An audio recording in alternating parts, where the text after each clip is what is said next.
మీరు ఏ కోరికతోనైనా చెయ్యవచ్చు. ఆయన పరబ్రహ్మస్వరూపుడై అనుగ్రహించేస్తాడు. ఎందుకంటే అలా యోగమునందు నిలబడగలిగిన ప్రజ్ఞాశాలి కనుక. శ్రీరామాయణంలో ఒక చమత్కారం ఉంది, దాని పేరే రామాయణము. రాముడితో మిగిలిన వ్యక్తులందరూ నడుస్తారు. అసలు రాముడు కనిపించని కాండ ఉండదు సుందరకాండ వినా. సుందరకాండలో రాముడు కనపడకపోయినా రామ కథ 1కి 10 మార్లు చెప్పబడుతుంది. అటువంటి రామచంద్రమూర్తి వలన ఉపకారము కాని ప్రత్యుపకారము కాని పొందనివాడు రామాయణమునందు లేడు. ఆయనకి ఉపకారం చేసిన వాళ్ళందరికీ ప్రత్యుపకారం చేశారు. ఒకవేళ ఉపకారం చేయకపోయినా ఉపకారం చేశారు. కానీ ఆయన ఉపకారాన్ని పొంది కూడా ప్రత్యుపకారం నేను చెయ్యలేను అని చెప్పింది ఎవరితో అంటే ఒక్క హనుమతోని చెప్పారు. రామాయణ పరిసమాప్తి సమయంలో హనుమని దగ్గరికి పిలిచి గట్టిగా కౌగిలించుకుని ఒక మాట అన్నారు. మదంగే జీర్ణతాం యాతు యత్తయోపకృతం కపేహి నరహ ప్రత్యుపకారాణం అపత్సాయ అతిపత్రతాం అన్నారు. హనుమా, నువ్వు చేసిన ఉపకారము నా శరీరమునందు జీర్ణమైపోవుగాక. ఎందుకని? నువ్వు నాకు చేసిన ఉపకారానికి నీకు ప్రత్యుపకారం చెయ్యడం ఇక సాధ్యం కాదు. నేను కష్టంలో ఉంటే నువ్వు నా భార్య యొక్క జాడ కనిపెట్టావు. ఇప్పుడు నీకు ప్రత్యుపకారం చేయాలంటే నీకు అటువంటి కష్టం కలగాలి. కోరచ్చా నేను? అందుకని నేను కోరను. నీకు అటువంటి ఆపద రాదు. కాబట్టి నీకు నేను ప్రత్యుపకారం చెయ్యలేను. నీవు చేసిన ఉపకారము నా శరీరమునందు జీర్ణమైపోవుగాక అని కౌగలించుకున్నారు. హనుమ ఒక్కరు తప్ప రామాయణం మొత్తం మీద ఈ స్థితిని పొందిన వారు వేరొకరు లేరు.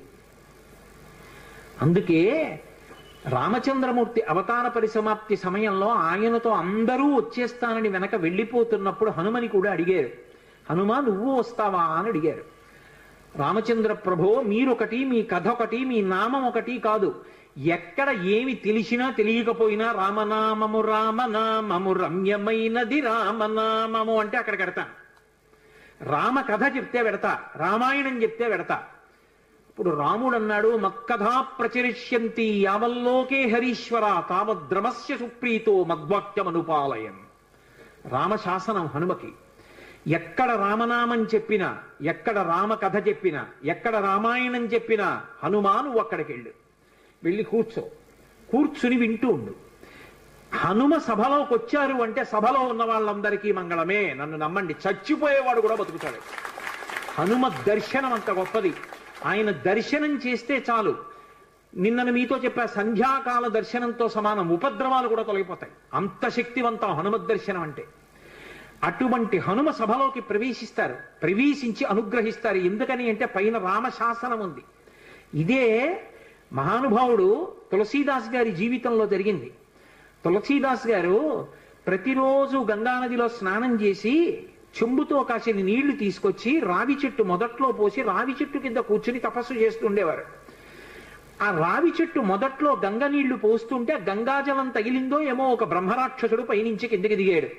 బ్రహ్మరాక్షసుడంటే ఎవరు అనుకుంటారేమో, వేదం చదువుకుని కూడా దొంగతనాలు లాంటివి చేసి బ్రతికిన వాళ్ళు బ్రహ్మరాక్షసులు అవుతారు. పతంజలి చరిత్రలో చెప్తారు. కాబట్టి అటువంటి బ్రహ్మరాక్షసుడు క్రిందకి దిగి అన్నాడు, నువ్వు నాకు మహోపకారం చేశావు. ఎప్పటి నుంచో ఈ చెట్టు మీద పడున్నాను. నువ్వు గంగాజలాన్ని తెచ్చి ఈ చెట్టు మొదట్లో పోసినప్పుడు గంగాజల స్పర్శ చేత నా పాపం శమించింది. నేను సాధారణ రూపాన్ని పొందాను. నీకు నేను ప్రత్యుపకారం చెయ్యాలనుకుంటున్నాను. నీవు రామదర్శనం కోసం పరితపిస్తున్నావు.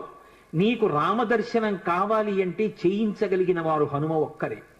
హనుమ రోజు వస్తుంటారు. ఎక్కడికొస్తారో తెలుసా?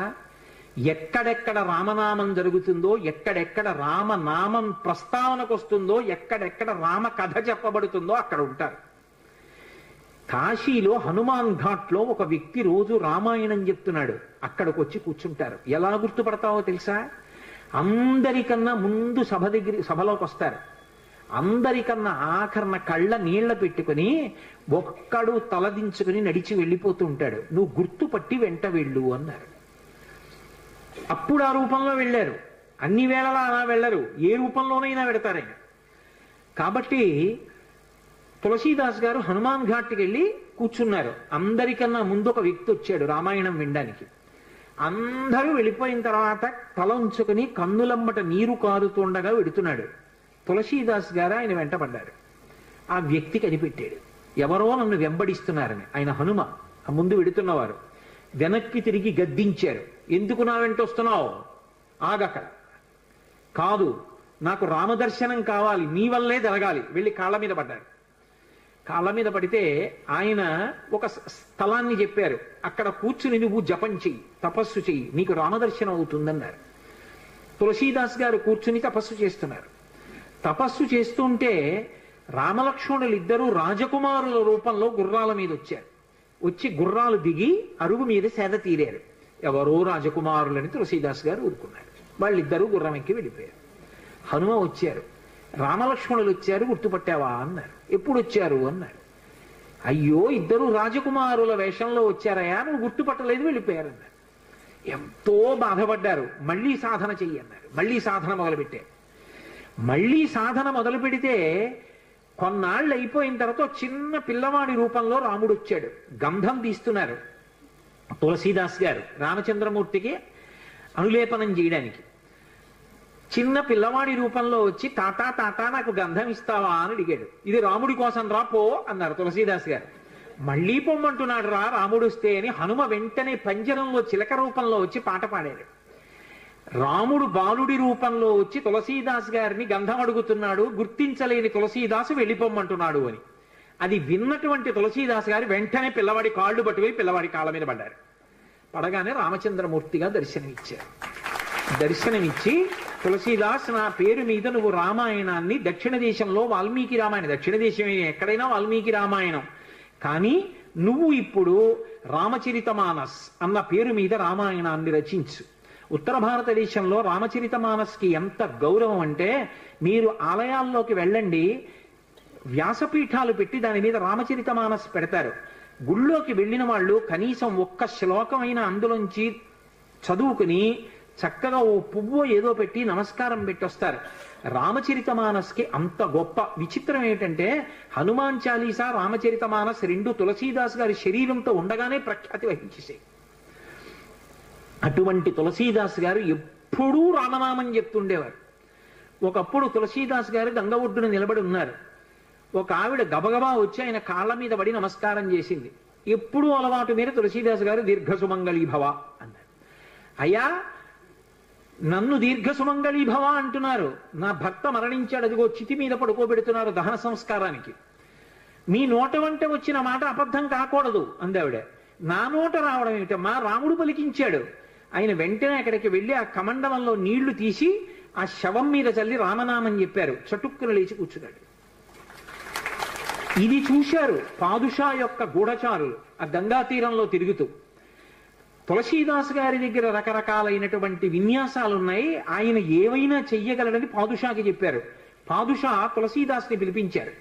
పిలిపించి, నువ్వేమిటో చచ్చిపోయిన వాడిని బతికించావుట, ఏవి కొన్నటువంటి వింత చేష్టితములు చెయ్యన్నారు. తులసీదాస్ గారు అన్నాడు, వింత చేష్టితములు చేయడానికి నేను గారడివాణ్ణా?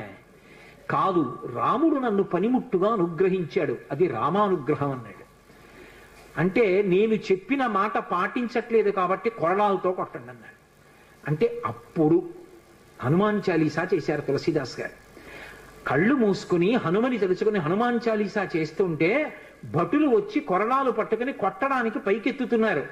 ఆశ్చర్యం ఏమిటంటే ఆ రోజున పాదుషా కోట అంతఃపురం అంతటా పెద్ద పెద్ద కోతులు వచ్చి ప్రతి సైనికుడి చెయ్యి పట్టుకున్నాయి కదలకుండా.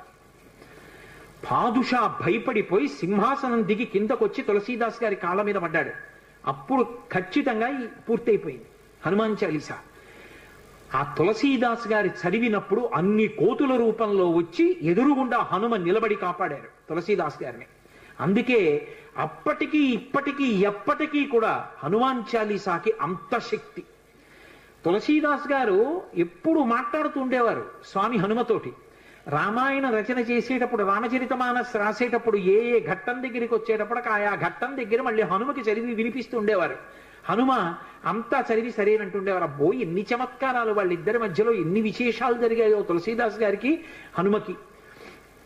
అంతటి గొప్ప అనుబంధం. అందుకే హనుమ గురించి తులసీదాస్ గారు ఏవి చెప్పారో అవన్నీ కూడా అద్భుతమైనటువంటి విషయాలు.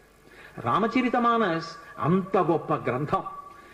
తులసీదాస్ గారిని అనుగ్రహించారు. మహానుభావుడు స్వామి హనుమ అనేకమైనటువంటి అవతారాల్లో ఈ లోకంలో వచ్చి ఎందరినో అనుగ్రహించారు.